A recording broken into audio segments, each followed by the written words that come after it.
दिनै भारताव गिबियाव एक नाम्बारा जाबाय गोदान रायजो सोरजिनायनि जेबो बिथांखि गैया। दिनै गहपुर हालामसिम सिमलुगुरि लखिमपुरसिम जों गोलाव मोनसे ओनसोलखौ दिनै बिटिआर हिसाबै मोननो थांगासिनो दं। बिसोर जोंनि थाखाय देरसिन दिनैनि समाव। गिबियावनो आंनि गोसो गोरबो सिंनिफ्राय बयनिसिमबो खुलुमहरो।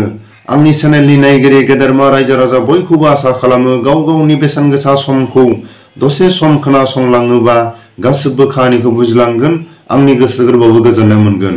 दिनैनि बे समाव आं फोरमायो जेरैबायदि सासे आबसुनि दैदेनगिरिया जेरैबायदि आबसुनि बेनारखौ लानानै आबसुनि दिनै गावनि महर मुस्रिखौ लानानै जेरैबायदि बाथ्रा बुंबाय थादों, खोरोमदाव औवारिखौ आं खावलायहरो जिखुनु जाया समाव खोरोमदाव औवारि जिखुनु जाया आबसुनि बिबानगिरिफोरखौ बुंनो हानाय जोंहा रोंगौथि गैया आरो बिथांमोनखौ बुंनो हानाय माखासे जोंहा पावार गैया।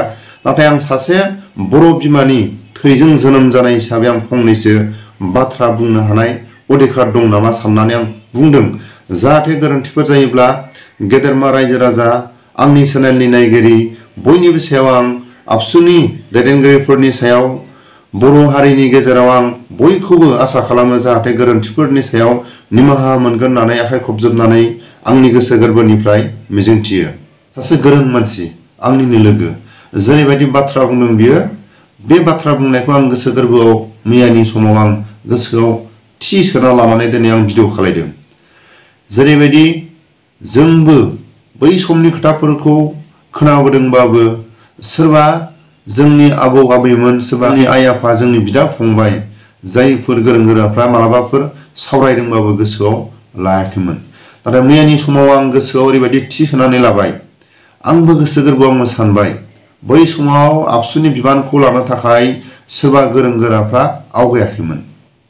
जायफोर रोंबाबो रोङाबाबो बै समाव आबसुनि बिबानखौ लानानै बर' हारिखौ बेसेबांबा बर'फोरनि गादब जानाय नासयजानायखौ होबथाबोदोंमोन, आवगायबोदोंमोन आरो दिनैसिमबो जाय आबसुनि दैदेनगिरिफोरनि बारग' आबसुनि दैदेनगिरिफोरनि सायाव आबसु महरै दिनैसिमबो गेरेमसा महरै बुहुमाव दिनै सिनायजादों। जाय बै समनि दैदेनगिरिफोरखौ सोरबा गोरों गोराफ्रा बिबानखौ लानो आवगायलाङाखैमोन होननानै जों खोनानो मोनदों आरो आंनि लोगोआ फोरमायदों। बेबायदि खोथाफ्रा जुदि नंमारगौब्ला दुखु नांथावना माखासे जों बेखौसो बुंनांगोन।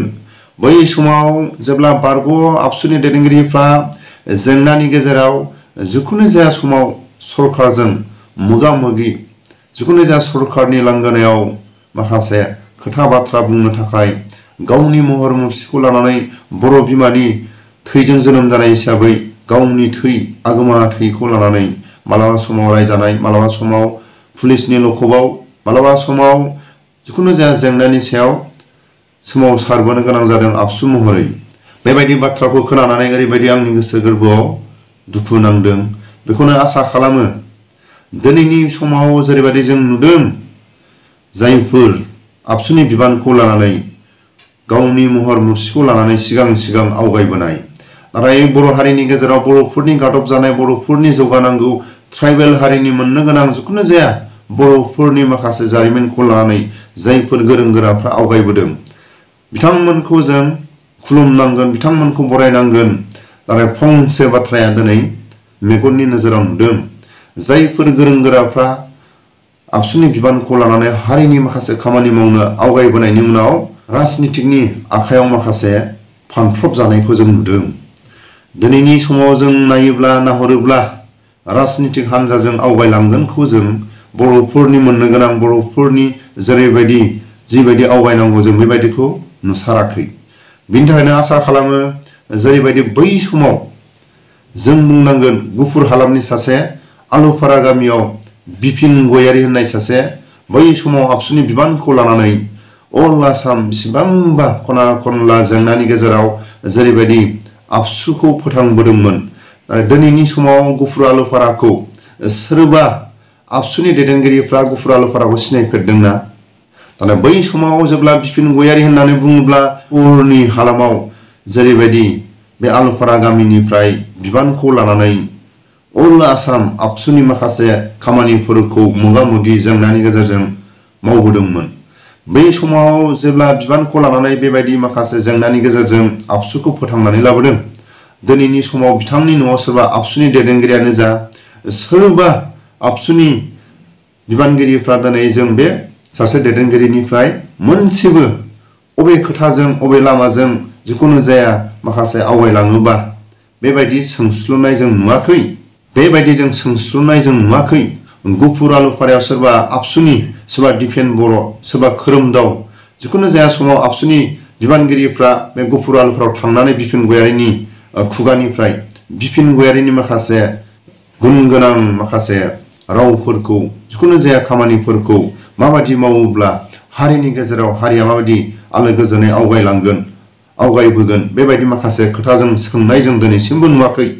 नाथाय आं आसा खालामो खोरोमदाव औवारिया थाबैनो थांनानै गुफुर आलुफारायाव बिपिन गयारिनिफ्राय माखासे सोलोंथाइखौ सोलोंनानै फैयोबा आं मोजां मोनगोन।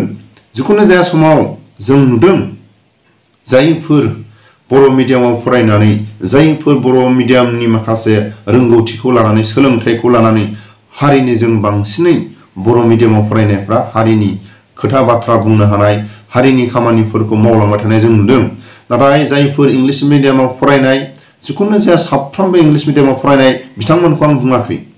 खोरोमदाव औवारिया जेरैबायदि इंलिश मिडियामाव फरायनानै सासे गुन गोनां सासे इंलिश मिडियामाव फरायनाय हिसाबै बा इंलिश मिडियामजों फरायनानै सासे गोरों हिसाबै दिनै आबसुनि बिबानखौ लानो हादों आरो बर' हारिनि थाखाय बाथ्रा बुंनो हानाय गुन गोनां सासे लिडार जानो हादों। बेखौ आंनि गोसो गोरबोनिफ्राय आङो सारनिसिम गोजोननाय दं।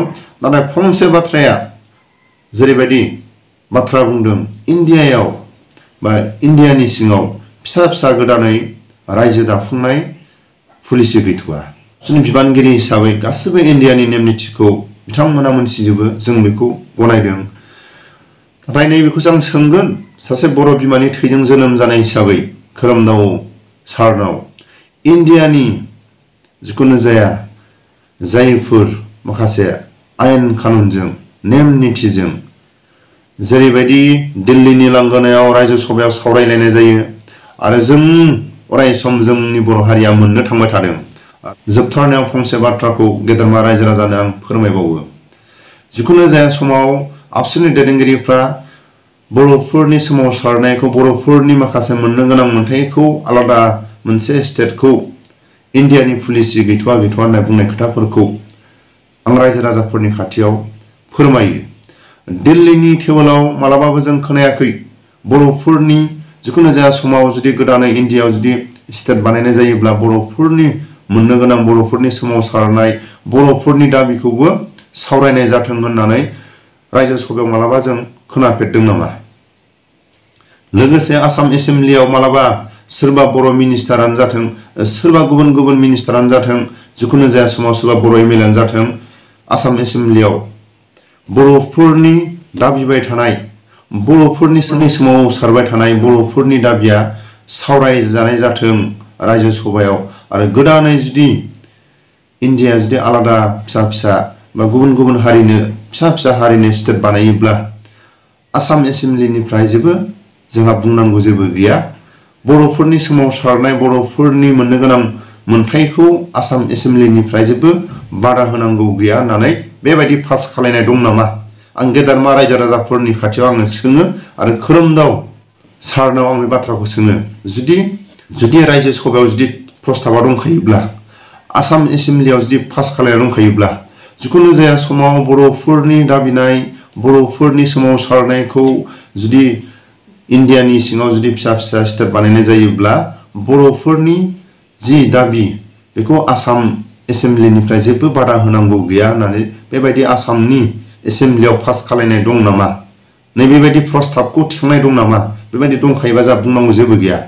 बिनि थाखायनो आं आसा खालामो गुफुरनि सिङाव थानाय आलुफारा गामियाव जाय बिपिन गयारि होननानै बुङो बै समाव मैखोम बिबानखौ लानानै जेरैबायदि आबसुनि गुबुन बै समनि बिबानगिरिफ्रा जेरै सोमावसारबोदोंमोन गावनि रोंगौथिखौ लानानै बिथांमोनखौ मिनिदों।